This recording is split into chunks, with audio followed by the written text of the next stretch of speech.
सभी सम्मानित देवतागण, truck society के प्रधान एवं सदस्य, दूर दराज क्षेत्र से आए मेरे सभी गांववासी, बुजुर्ग, माताएं, बहनें, युवा साथियों,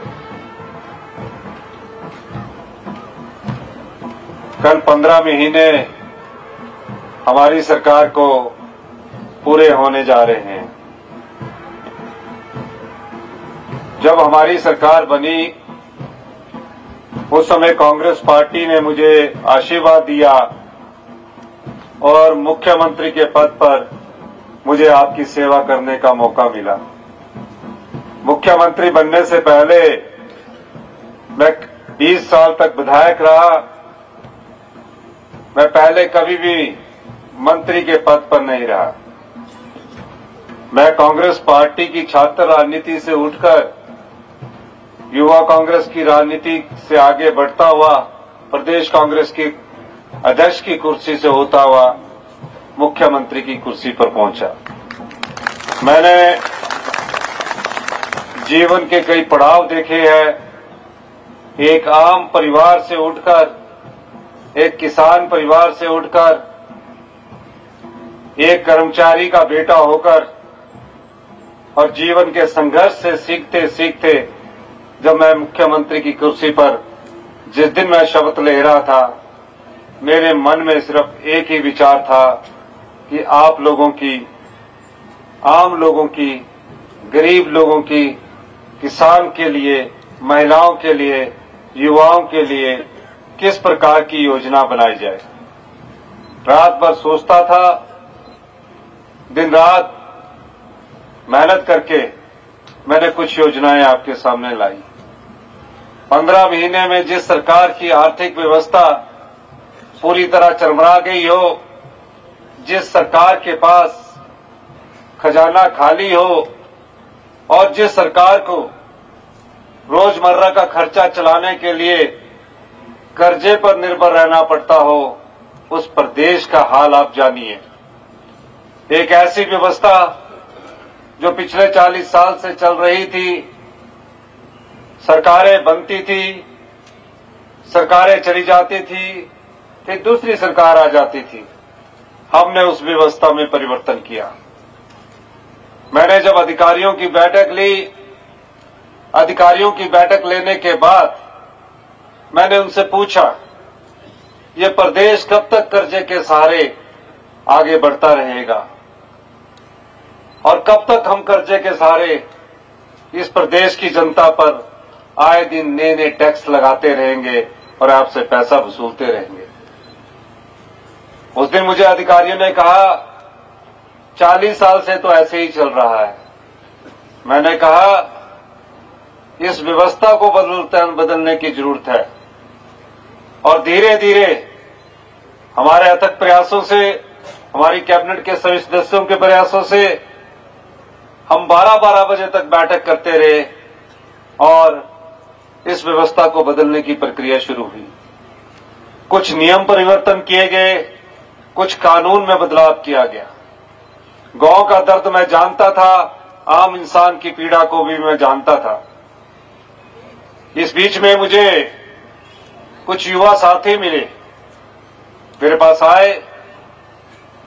कुछ बेटियां थी और कुछ पढ़े लिखे युवा नौजवान जो पीएचडी करके आए, कह रहे थे कि जो हमीरपुर का सबॉर्डिनेट सिलेक्शन बोर्ड है उसमें हमारे सारे पेपर ठीक हुए लेकिन हमें रोजगार नहीं मिल सका। मैंने कहा, क्या बात है? कहते हैं, जब हम एक ऐसे युवा साथी को जो योग्य नहीं था उसको सरकारी में नौकरी में जाते हुए देखते हैं तो हमें लगता है कि कहीं ना कहीं किसी न किसी प्रकार से कोई भ्रष्टाचार हो रहा है। हमने उनसे पूछा कि आप कैसे कह सकते हैं? उन्होंने बड़े विश्वास के साथ कहा कि पिछले 5 वर्षों में जो नौकरियां थी उसमें योग्य उम्मीदवार को तरजीह नहीं मिली है, सिर्फ उन लोगों को तरजीह मिलने की सूचना हमारे पास है जो पेपर खरीदते थे। एक गरीब लड़का पीएचडी किया हुआ जिसकी थ्रू आउट मेरिट थी, +2 में भी टॉपर था, ग्रेजुएशन में भी टॉपर था, लेकिन सबॉर्डिनेट सिलेक्शन बोर्ड के जब एग्जाम आते थे उसमें कम नंबर आते थे, पास हो जाता था। मैंने जब उसकी सारी मार्कशीट देखी, उसके बाद मैंने विजिलेंस के अधिकारियों को बुलाया। मैंने बोला कि ये भी एक पीएचडी करने वाला लड़का क्लर्क का टेस्ट पास नहीं कर सकता, और इसका साथी जिसने +2 की है वो सा टेस्ट पास कर रहा है।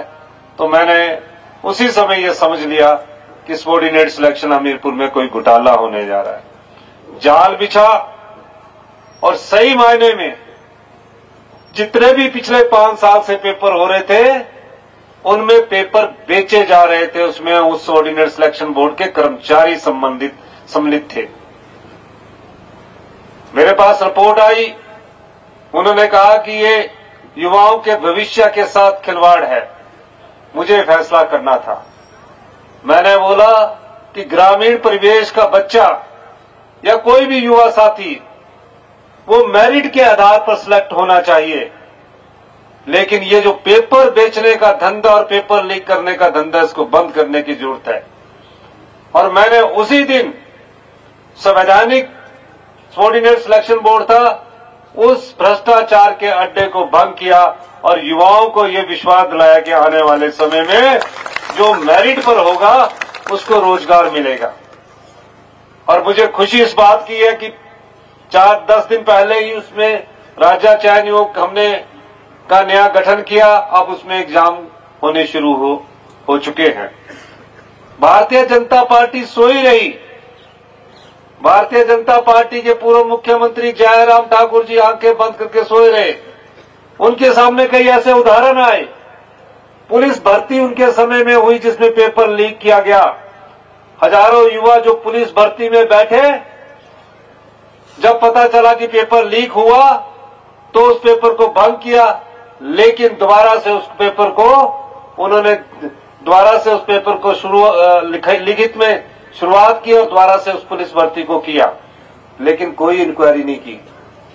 इसका मतलब वो लोग भ्रष्टाचार में शामिल थे। हमने इंक्वायरी भी की और भ्रष्टाचार पर लगाम भी लगाई। उसके बाद हमने कहा युवा इस प्रदेश की रीढ़ की हड्डी है, इन्हें रोजगार मिलना चाहिए। और पिछले 15 महीने में 6,500 हम टीजीटी, आर्ट्स, संस्कृत, जेवीटी सब बैच वाइज भर्तियां हमने शुरू कर दी है। और सबॉर्डिनेट सिलेक्शन बोर्ड के अलावा पब्लिक सर्विस कमीशन को भी बोल दिया गया है कि इनकी लिखित परीक्षा कीजिए।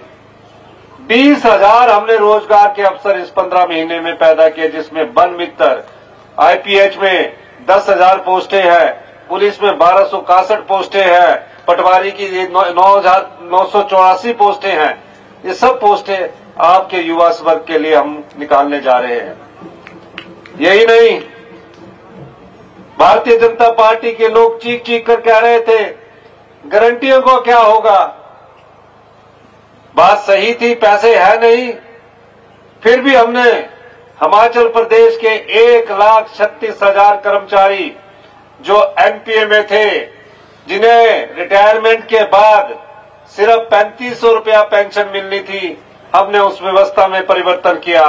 और जो हमने वादा किया था अपनी पहली गारंटी में का, पहली ही कैबिनेट में 1,36,000 सरकारी कर्मचारियों को ओल्ड पेंशन स्कीम दी और उनका बुढ़ापा सुरक्षित किया।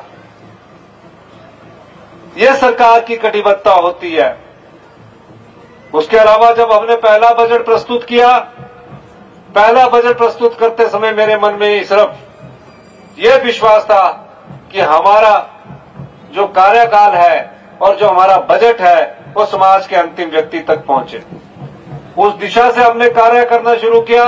इसी बीच यहां भागल के अदानी ग्रुप ने भी यहां अपना सीमेंट प्लांट बंद कर दिया, अंबुजा वाले ने भी सीमेंट प्लांट बंद कर दिया।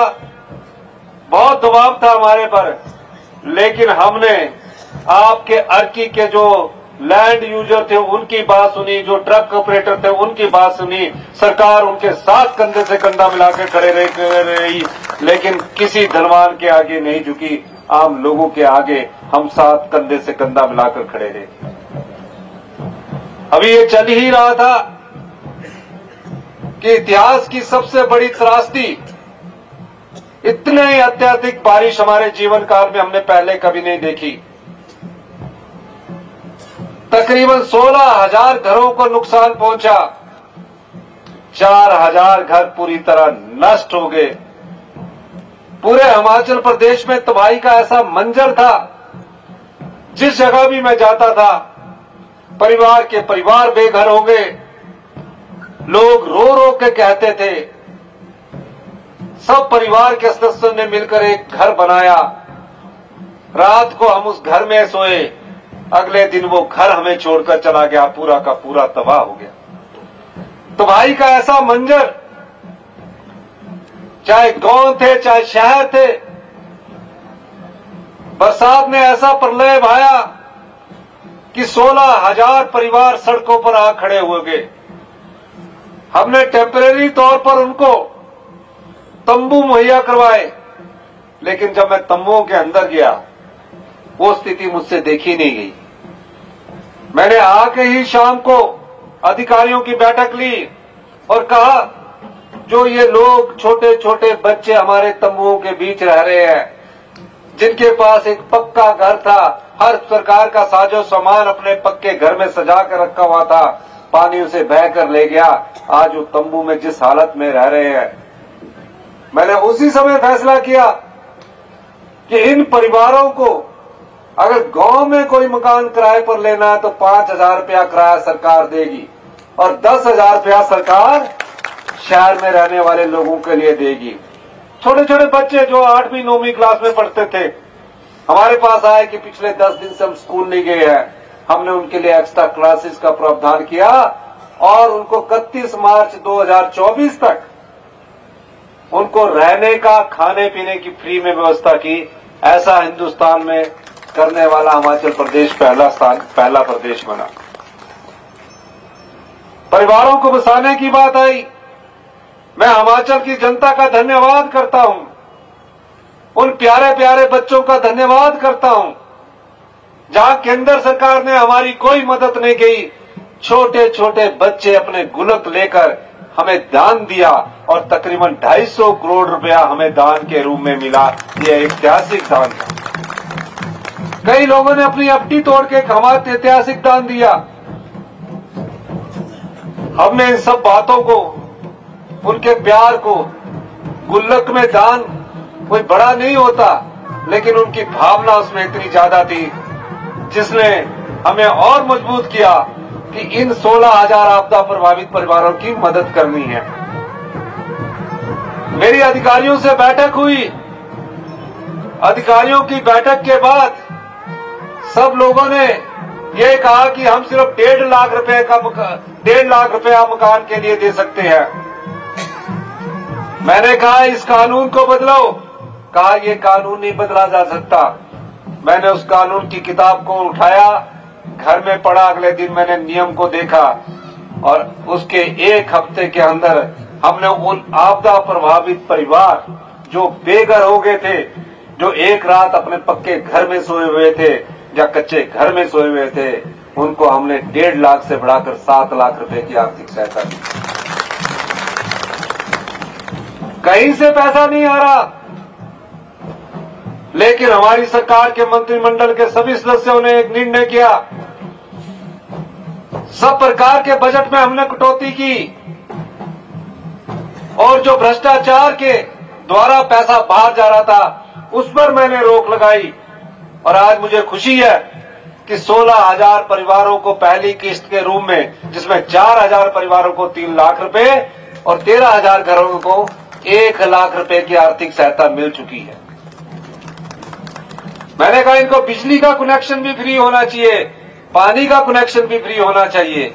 ये दर्द हमारे सीने में उन परिवारों के लिए था, क्योंकि हम भी आम परिवार से उठकर राजनीति करने आए हैं। हमें भी पता लगता था कि जब अगर घर बनाने में कितनी दिक्कत होती है। हमें भी पता है कि एक घर बनाने के लिए हमारी सारी पूंजी चली जाती है। तब मैंने उनकी 7 लाख रुपए सहायता की कि एक आम आदमी, एक आम परिवार का सदस्य आज मुख्यमंत्री की कुर्सी पर पहुंचा है, जो आपका दर्द जानता है।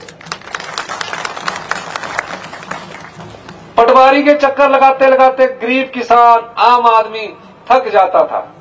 तकसीम दादे के समय शुरू होती थी, पोते के समय खत्म होती थी। मैंने रेवेन्यू लॉ में बदलाव कर दिया, कानून में बदलाव कर दिया। पटवारी से लेकर तहसीलदार से लेकर डिप्टी कमिश्नर तक कहा, गरीब किसान आम आदमी कभी पिसना नहीं चाहिए। वो इंतकाल के चक्कर लगाते लगाते उसके जूते घिस जाते, कभी पटवारी कहीं गया होता है। 3 महीने बाद जब मुझे रिपोर्ट आई, खुद मैं बैठ के करता रहा। 90,000 इंतकाल हो चुके थे, 7,500 तकसीम पूरी हो चुकी थी। अभी इस परिस्थितियों से निपटारा चल ही रहा था। हमारा दूसरा बजट प्रस्तुत होने वाला था। दूसरे बजट के लिए हमने दिन रात मेहनत की और मैंने सभी अधिकारियों से पूछा, जो हमने भ्रष्टाचार पर चोट लगाई है उससे हमें कितना राजस्व मिला। उन्होंने कहा, यह पहली बार किसी मुख्यमंत्री ने यह सोचा है जो आय बढ़ाना चाहता है। मैंने बोला, मैं आय तो बढ़ाना चाहता हूं, लेकिन जितना पैसा आया मैं जनता के बीच में भी बांटना चाहता हूं। बजट बना, जो प्रदेश 90,000 करोड़ रुपए के कर्जे के नीचे दबा हुआ था, जहां 10,000 करोड़ की लायबिलिटीज थी, धीरे धीरे हमने वित्तीय कुप्रबंधन को ठीक करके आगे बढ़ना शुरू किया। अर्थव्यवस्था में 1 साल में हमने अर्थव्यवस्था में 20% का सुधार किया। बजट के समय मैंने कहा, यह किसान को भी मिलना चाहिए, पशुपालक को भी मिलना चाहिए, सरकारी कर्मचारी को भी मिलना चाहिए, खेल कूद वाले व्यक्ति को भी मिलना चाहिए, समाज की सभी वर्गों को मिलना चाहिए। बजट बनाते बनाते एक बात मेरे ध्यान में आई। जब मैं एमएलए था तो कई विधवाओं के बच्चे बेटियां मेरे पास आती थी, पढ़ने में टॉप करती थी, मेडिकल कॉलेज में चली जाती थी, थोड़ा बहुत पैसा मांग के फिर मेडिकल कॉलेज इंजीनियरिंग कॉलेज की फीस भरती थी। मैंने इस बजट में प्रावधान कर दिया और अगले साल से ये स्कीम भी लागू कर दी। 1,15,000 विधवा माताएं बहनें हमारी जो हैं, उनके बच्चों को 27 साल तक हमारी सरकार सभी पढ़ाई का खर्चा भी देगी, हॉस्टल का खर्चा भी देगी। क्योंकि हमने वो जो पैसा भ्रष्टाचार के द्वारा निकल रहा था चोर दरवाजे से, उस पर चोट की। उससे पहले मैंने पहले बजट में जो बच्चे अपनी माता को खो चुके हैं, अपने पिता को खो चुके हैं, उसके लिए योजना लेके आई। फिर मैं देखता था कि हमारे जो बुजुर्ग हैं वो गांव में रहते हैं। मेरी माता 80-82 साल की गांव में रहती है। हमने उनके लिए भी योजना लाई। 70 साल से ऊपर की जो हमारे बुजुर्ग हैं, बुजुर्ग माताएं हैं, पुरुष हैं, उनको फ्री चिकित्सा सुविधा उपलब्ध करवाएगी। इस बजट में प्रावधान किया। जो मनरेगा में लगी हुई हमारी महिलाएं हैं, बेचारी दिन रात कई महिलाएं हमारी दिहाड़ी करती है, कई पुरुष दिहाड़ी करते हैं, पर उनकी आय बहुत कम होती है। मैंने एक ही समय में ऐतिहासिक 60 रुपए की वृद्धि की। अगले अप्रैल से 300 रुपया मनरेगा के मजदूर को मिलना शुरू हो जाएगा। ये पैसा हमने आप लोगों से जो पहले भ्रष्टाचार के रास्ते से बाहर जाता था, उस पर रोक लगाकर आज आप लोगों के बीच बांट रहा हूं। किसान है, किसान की आय का मुख्य साधन पशु होता है, पशु के साथ उसकी खेती होती है। मेरे पास जो दुग्ध उत्पादक थे वो लोग आए, उन्होंने कहा हमें 32 रुपए लीटर दूध मिलता है, बहुत कम कमाई होती है। मैं जानता था कुछ कमाई नहीं होती, और सारी हमारी माताएं बहनें दुग्ध उत्पादन का काम करती। मैंने हिंदुस्तान का हिमाचल प्रदेश पहला राज्य बना जहां दूध 45 रुपए के हिसाब से सरकार खरीदेगी, उससे ज्यादा वो दुग्ध उत्पादक बाजार में बेच सकता है। ये सपोर्ट प्राइस हिमाचल प्रदेश की सरकार ने आप लोगों को दिया। अब जिसने गाय पाली होती है तो गोबर तो होगा ही, हमने कहा कि गोबर आधारित जो खेती करेगा प्राकृतिक, यूरिया का प्रयोग नहीं करेगा, 12-36 जो खाद होती है उसका प्रयोग नहीं करेगा, तो उससे सरकार 40 रुपए प्रति किलो के हिसाब से गेहूं खरीदेगी, 30 रुपए किलो के हिसाब से मक्की खरीदेगी, ताकि हमारा जो युवा है, गांव में बैठा हुआ युवा, उसके पास 20 से 25 हजार रुपया आपको मिले। अभी एक और योजना हम राजीव गांधी के नाम जी से लाए कि जिसके पास 6 बीघा जगह होगी, 3 बीघा जगह होगी, सरकार उसको 20,000 रुपया देगी, वहां सोलर पावर प्रोजेक्ट लगेगा, सरकार की तरफ से लगेगा। आपकी जमीन का आपको 20,000 रुपया महीना देने जा रही है। ये सब योजनाएं आप जनता के लिए लाए, लेकिन जैसे ही हमारा बजट प्रस्तुत हुआ और बजट प्रस्तुत होने से पहले राज्यसभा का चुनाव आया, हम कल्पना भी नहीं कर सकते थे कि राज्यसभा के साथ चुनाव में हमारे कांग्रेस विधायक के 6 विधायक हमें धोखा देंगे। 6 विधायकों ने क्रॉस वोटिंग की, उसके बाद जो आम लोगों के लिए, आपके लिए बजट था, उसमें उन्होंने अपने आप को उस बजट से दूर रखा। अगर बजट पास ना होता तो सरकार गिर जाती, आप लोगों की जो लिए हम योजना लाए थे वो धरातल पर ना उतर पाती। हमने हिम्मत नहीं हारी। आज जो वो 6 विधायक है, चोरी छिपे इधर से उठकर उधर जा रहे हैं, कभी ललित होटल में रह रहे हैं, कभी ऋषिकेश के ताज होटल में रह रहे हैं। वो क्यों ऐसा कर रहे हैं? क्योंकि उनके मन में जो डर है वो छिपा हुआ है, क्योंकि उन्होंने गलत किया है। जहां ये लोग, भारतीय जनता पार्टी के लोग, जहां जनता की वोट से नहीं जीत सकते, जहां ये जनता की वोट से नहीं जीत सकते, वहां नोट के बल से लोकतंत्र में चुनी हुई सरकारों को गिराने का काम कर रहे हैं। अब नोट के बल से जो लोग चुनी हुई सरकारों का काम कर रहे हैं, क्योंकि जनबल ने उनका साथ नहीं दिया, जनता उसको आने वाले समय में सबक सिखाएगी। मैं जनता से पूछना चाहता हूं कि जो बिकाऊ विधायक होते हैं, जो जनता के बल पर जीत कर आते हैं और नोट के बल पर बिक जाते हैं, क्या ऐसे लोगों का आप लोगों को साथ देना चाहिए कि नहीं देना चाहिए?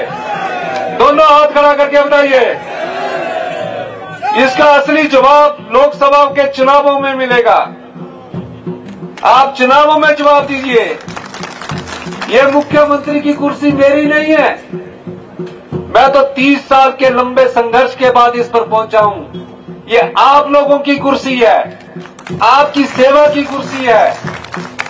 इस कुर्सी को आप अपना सोचिए, क्योंकि जिस दर्द को मैं जानता हूं वो दर्द आपके दिल में भी है।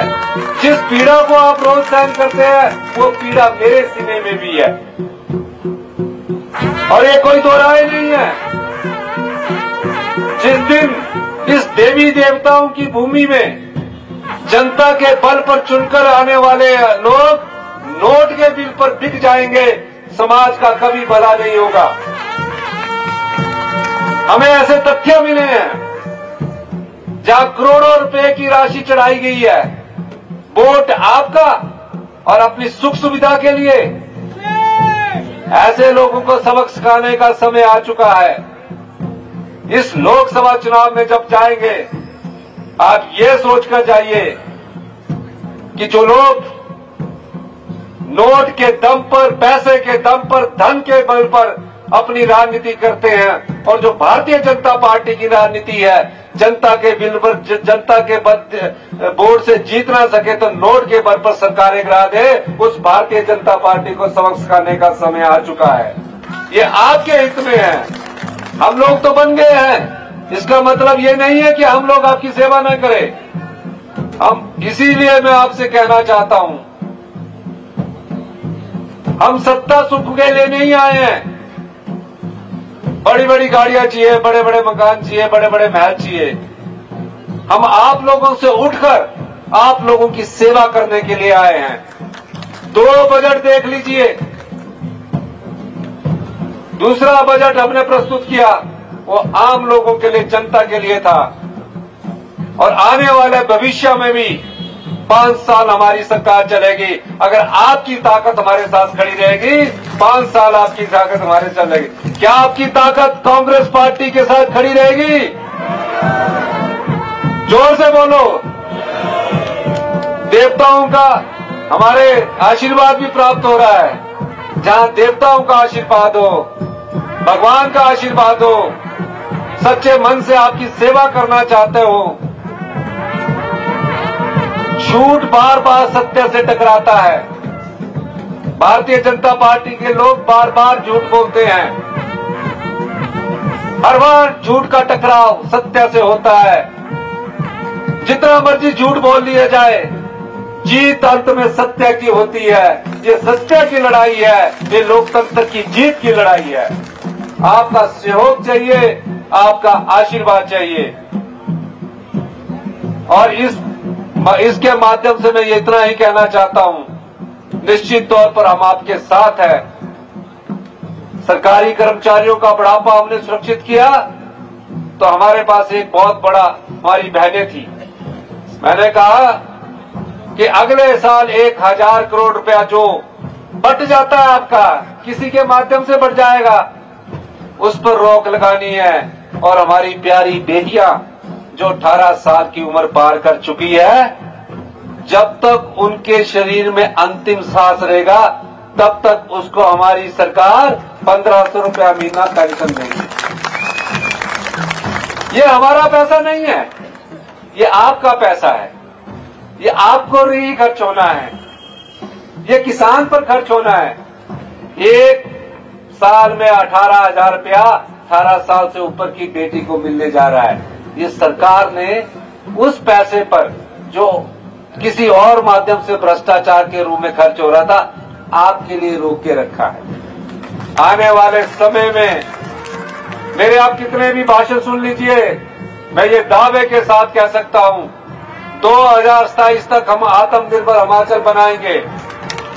अभी आपको ये जानकारी तो मैं बताना चाहता हूं कि आज इस सभागार के पंडाल में बैठा हुआ एक एक व्यक्ति ये बात सुन ले, एक एक महिला हमारी ये बात सुन ले, हिमाचल प्रदेश के 75 लाख की जनता पर 1,02,000 रुपए का कर्जा है। 1,02,000 रुपए का कर्जा है। इसलिए इस कर्जे का बोझ भी कम करना है, आपको समर्थ भी बनाना है और हिमाचल प्रदेश को आत्मनिर्भर भी बनाना है। और अगले 10 साल में हिमाचल प्रदेश को हिंदुस्तान का सबसे समृद्धशाली और अमीर राज्य बनाना है। ये सोच हमारी कांग्रेस पार्टी की सोच है। इसीलिए हमने किसानों की तरफ ज्यादा ध्यान दिया है, क्योंकि 90% लोग हमारे गांव में रहते हैं। हम सब लोग गांव के निवासी हैं। ठीक है, शहरों में अब रहना शुरू किया, एक घर बनाते हैं, लेकिन हमारे पास एक घर से ज्यादा दूसरा घर नहीं होता है। अधिकांश के पास एक घर होता है, एक घर शहर में होता है। तो जब आप सामर्थ होंगे, आपको अच्छी शिक्षा मिलेगी, अच्छी हेल्थ मिलेगी। इसके लिए आप लोगों का सहयोग चाहिए। इन्हीं शब्दों के साथ एक बार फिर से मैं जो संजय अवस्थी जी ने अपनी मांगे रखी है, अब जो सिविल सप्लाईज की इन्होंने बात रखी है, उसके बारे में मैं जब विचार विमर्श होगा तो आप लोगों को बुलाया जाएगा, उसमें बैठकर बात की जाएगी। और इन्होंने अर्की में मिनी सेक्रेटरी की बात रखी है। साइंस टीम गलागू घाट में उसको करने की मैं घोषणा करता हूं। दाला घाट में भी कंबाइंड ऑफिस बनाने की बात कर रही है, उनको भी मैं करने की घोषणा करता हूं। स्टेडियम अगर इसके लिए जगह होगी तो उसके लिए दाला घाट में जो स्टेडियम है उसकी भी मैं बनाने की घोषणा करता हूं। 33 के भी मांगू का भी जो फॉरेस्ट का अपग्रेडेशन नहीं जो 33/11 केवीए का नया इलेक्ट्रिकल सबस्टेशन बनना, उसकी भी मैं घोषणा करता हूं। अभी इतने पैसे भी नहीं है।